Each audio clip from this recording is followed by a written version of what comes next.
भरत को राम के वनवास के समय राज्य दिया गया है, लेकिन भरत जो है विनम्रता की मूर्ति है और भरत का मापदंड जो राम के मन में है वो ऐसा है कि जब हनुमान जी सीता को खोज कर आते हैं तो वो उनको बोलते हैं कि तुम भरत की तरह प्रिय हो। कह रहे हैं कि अगर 14 वर्ष में आप नहीं आए तो मैं प्राण दे दूंगा। वो ये नहीं कह रहे हैं कि आप 14 के 16 कर लो, 18 कर लो, इतनी जल्दी क्यों आ रहे हो। तो जो सेवा करते हैं उनके अंदर एक प्रकार का आत्मविश्वास आ जाता है कि वो जो उनकी स्किल्स हैं, जो उनकी पात्रता है, उसको होते हुए उन्हें पद के पीछे दौड़ने की आवश्यकता नहीं है।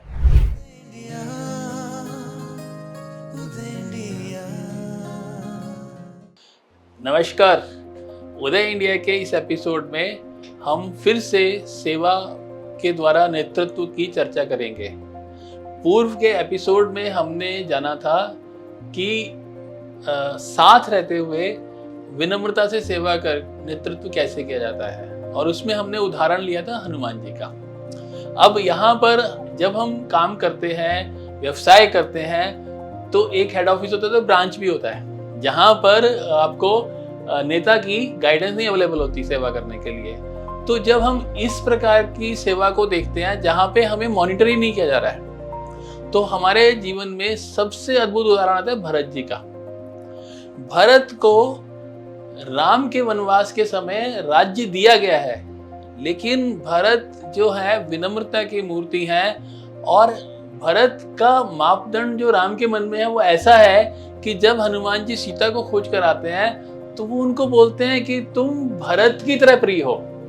तो जब हनुमान जी की प्रशंसा में भरत से तुलना की जा रही है तो आप सोच सकते हैं कि भरत की सेवा का स्तर क्या होगा। यह भारत का दुर्भाग्य है कि भरत पर ज्यादा चर्चा नहीं हुई है। तो जब आप देखेंगे कि किसी संस्था में हेड नहीं होता है तो जो नंबर 2 है वो कोशिश करता है वही हेड बन जाए, और उसके बाद में षड्यंत्र शुरू हो जाते हैं और बहुत प्रकार की संस्था को हानि होती है, व्यक्ति को हानि होती है और मनमुटाव होता है। लेकिन भरत क्या करते हैं, वो राम की चरण पादुकाएं लेकर आए हैं।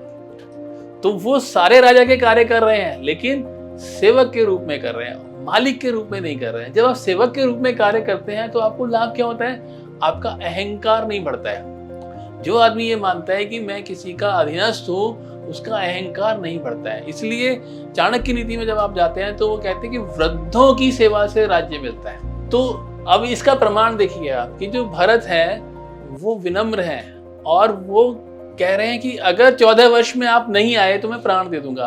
वो ये नहीं कह रहे हैं कि आप 14 के 16 कर लो, 18 कर लो, इतनी जल्दी क्यों आ रहे हो।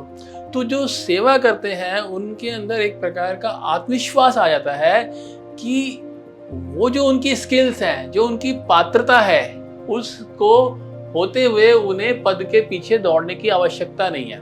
भरत को पद मिल चुका है, उनकी माँ ने वरदान में मांग लिया है, लेकिन भरत राज्य को राम के प्रतिनिधि के रूप में चलाते हैं। तो हम में से अधिकांश लोग जो है, मैं इसको इस प्रकार से कहता हूँ कि कुछ लोग इंजन होते हैं, कुछ डब्बे होते हैं, कुछ ब्रेक होते हैं। तो जो इंजन है वो श्री राम है, और हम सब जो है डब्बे रहे तो अच्छा है, लेकिन जो लोग पद के पीछे दौड़ते हैं वो संस्थाओं में ब्रेक बन जाते हैं।